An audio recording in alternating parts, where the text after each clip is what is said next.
Okay, my sister siyakubingelela. Sicela uyichaze ukuthi ubani wesinayo namhlanje. Yebo Bhutilasi, ukhuluma noRado wakaThabede eMadanini la uPhongolo. Yebo. Okay. So yiphi team uyirepresenta namhlanje? Sibona ufaka uPhongolo municipality. I-team engiye ngipresente iBenfica FC. Okay. iBenfica yakhona endaweni yasoPhongolo. Yes. Okay. So uzizwa kanjani ngegame ibekade idlala namhlanje yamantombazana aphansi komasipala wasoPhongolo? Ngizizwa ngihappy kakhulu bhuti, injabulo angazi ngathi ingakanani.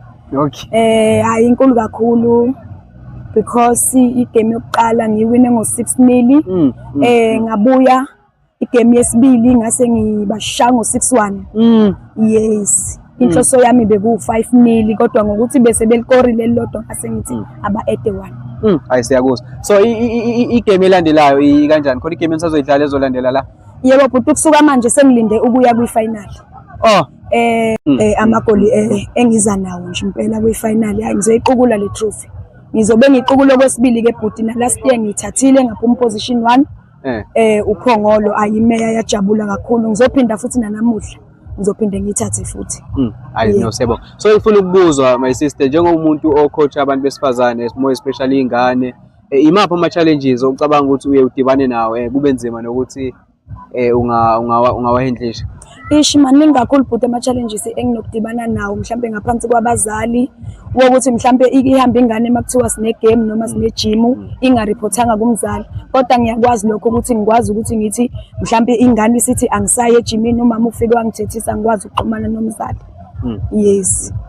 I know, sifuna ukuzwa nje amazwi akho mhlampe okugcina angawadlulisa nokubonga abazali ngokuthi bekunikeza ithuba lokuthi bededele izingane zabo kungesiyona into elula, namazwi ungawadlulisa for umasipala wasoPhongolo.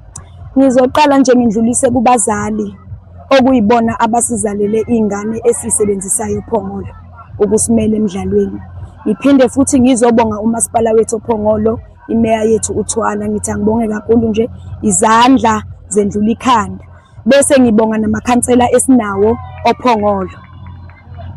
Bese ngiyaphinda futhi ngizobonga nje kakhulu isupport esibe nayo nje kwi-Mayoral Cup yanamuhla.